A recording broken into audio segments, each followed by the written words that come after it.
seperti yang udah sering di up juga itu kan dari awal penyanyi kampung ya, anak kecil yang penyanyi kampung dari panggung ke panggung ya, anak seorang supir dan seorang pedagang mie ya, itulah perjalanan dari awal. Dan alhamdulillah dia ya, mungkin Allah punya rencana lain juga, kita nggak tahu kan, rencana Allah itu kita nggak tahu ya. Berjalan pokoknya dari panggung ke panggung, terus dari SD kelas 4 sampai SMP, alhamdulillah udah masuk kelas SMP kelas 1. Pas masuk ke kelas 2 Dede ikuti audisi, dari situ juga alhamdulillah naik terus. Dan walaupun ya bukan ya, perjalanan bukan tanpa rintangan, itu sangat banyak lika-liku di perjalanan. Sebelum berangkat audisi aja kita ya, mana si Dedenya lagi panas badannya, terus kehujanan, perjalanan 5 jam naik motor kehujanan ya, itu kan perjuangan juga. Dan ya alhamdulillah ya, perjuangannya membuahkan hasil ya, walaupun ya bahkan sampai sekarang pun ya, itu namanya perjuangan masih tetap luka-likunya itu ya. Jadi artis itu nggak dianggap ya, mungkin kalau orang yang ngelihat dari luarnya aja, oh sukses deh, enak deh, itu ke di balik kesuksesan itu banyak ya, lika-likunya banyak, kerikil-kerikilnya itu banyak. Cuma ya kita harus bisa menyikapinya, bisa menghadapinya seperti apa ya, terutama karena anak saya itu memang ya, luar biasanya dia dari kesabaran. Dan dia tuh ya alhamdulillah dia tuh banyak, malah saya jadi banyak belajar dari dia untuk sekarang. Mungkin ya dari dulu panggung ke panggung pasti ayah kan yang menemani gitu kan, gimana ya, suka ya itu dia sering kadang kan jangankan dulu, maksudnya juga sekarang masih banyak lika-likunya. Kalau dulu sering juga saya nganter dia sampai pulang jam 2 malam, karena selain jauh jalannya terjal, dan kadang-kadang juga motor bannya kempes di jalan, jauh kemana-mana, sampai dia jalan kaki jauh, saya ngedorong motor itu sampai ke rumah sampai jam 2 subuh. Nah, itu sering waktu itu masih kelas 5 SD, sering habis manggung pas itu malam minggu kan, kebetulan malam minggu dia manggung ke daerah yang lumayan jauh, dan jalannya juga mana licin, kehujanan. Sempat mengeluh nggak sih ya? Kalau masalah ngeluh sih dari dulu nggak ada. Dia yang penting dia itu dari cita-cita dari awalnya pengen membahagiakan orang tua. Ya mungkin yang dia inginkan seperti sekarang, pengen orang, dia tuh mengangkat harga derajat orang tuanya gitu. Dia tuh nggak pernah ngeluh, walaupun ya kadang-kadang pernah juga dia sakit, waktu diantar manggung, saya pas dia lagi manggung dia sakit, tapi dia nggak memperlihatkan sakitnya sampai habis manggung baru dia dibawa ke dokter. Pernah juga gitu. Kalau mau tahu bisa turun ke panggung dari umur berapa sih? Dia tuh dari kelas 3 SD ya. Kalau udah kelas 2 itu dia kelas 2 SD itu masih ompong gitu, masih udah berani naik panggung, udah berani ya, termasuk ya saya, karena kan tahu nih anak nih ada bakat juga ya, bisa dibilang saya orang tua yang nggak tahu malu juga, maksudnya udah mikirkan malu atau gengsi gimana, karena saya pengennya anak saya bisa berkembang gitu, dan dia tuh bisa menyalurkan bakatnya. Dan saya sampai nganter-nganter, misalnya saya dengar orang hajat di situ nanggap dangdut misalnya, atau nanggap hiburan apa, saya bawa anak saya ke panggung itu sampai nunggu waktu istirahatnya para artis yang panggung itu nyanyi, para istirahat, nah saya baru naikin anak saya.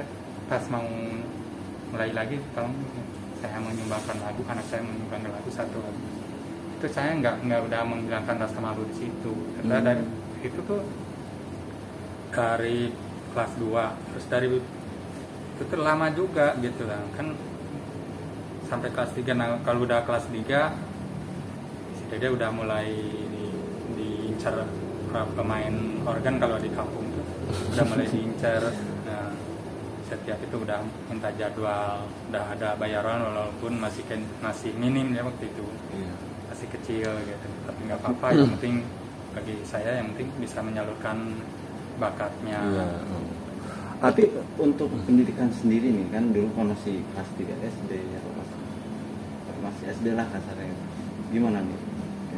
Pendidikan alhamdulillah dia tuh di sekolah kepake juga olahraganya, terutama voli dia kan. Olahraga tuh karena badannya keker juga waktu SD. Kelas 3, kelas 4 tuh udah dia ikutan voli, ikutan porseni, ya ikut nyanyi juga. Kalau belajar alhamdulillah karena kita ngambil panggungnya yang kalau nggak yang sore, yang malam pas hari libur banyakannya. Tapi kalau ada yang memang memaksakan, karena ini hajatnya nggak bisa diundur, misalnya harus hari ini ya kita otomatis kita izin ke sekolah, dan pelajarannya kadang-kadang dikasih besoknya, yang pelajaran kemarin dikasih. Berarti cukup berprestasi juga ya di sekolah gitu. Alhamdulillah sih kalau di sekolah dia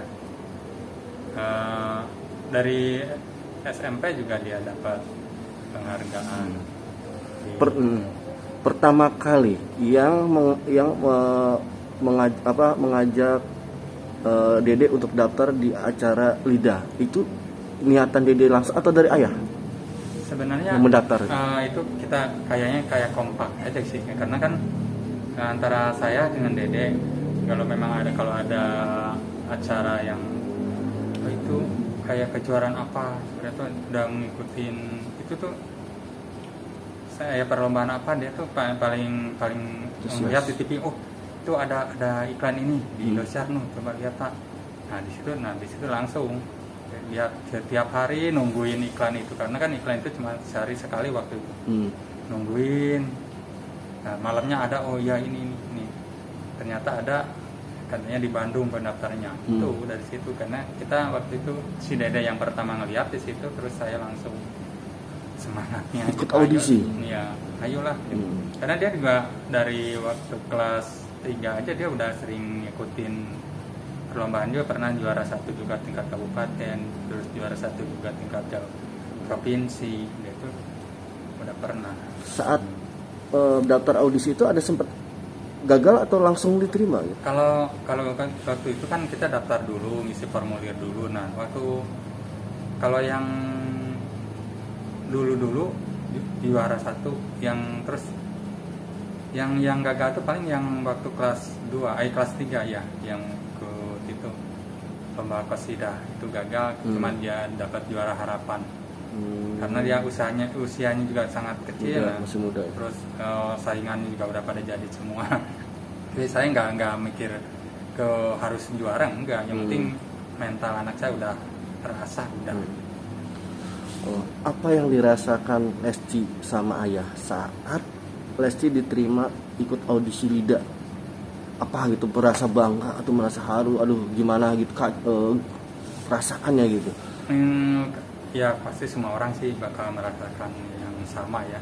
Karena waktu itu juga habis kita pulang manggung, dapat SMS dari Indosiar, katanya Lesti tanggal sekian harus ke Jakarta.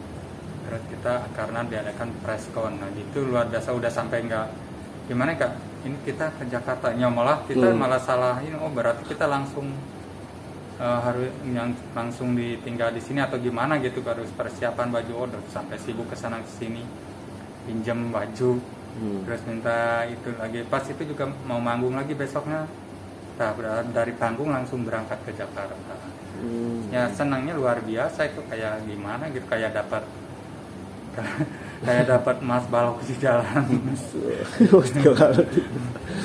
Berarti ya Lesti pun sempat nangis atau gitu gimana ya, gitu. Nah kalau itu peluk, sih ya udah pasti, karena kan kita juga ya walaupun dari awalnya kita udah tahu kalau Lesti itu lolos, tapi kita masih di setengah, ya mungkin bisa masuk atau enggak, soalnya kan kata dari orang Indosiarnya karena ini masih diseleksi lagi. Terus saya mengganjalnya karena usianya masih bawah, kemungkinan orang Indosiar memikirkan terus ini anaknya masih kecil, ya kemungkinan aja ya. Untuk kemungkinan untuk masuk tuh kita juga nggak 100% yakin, enggak. Kan masih ya kita kalau ada rezeki ya masuk, alhamdulillah, kalau enggak ya udah gitu.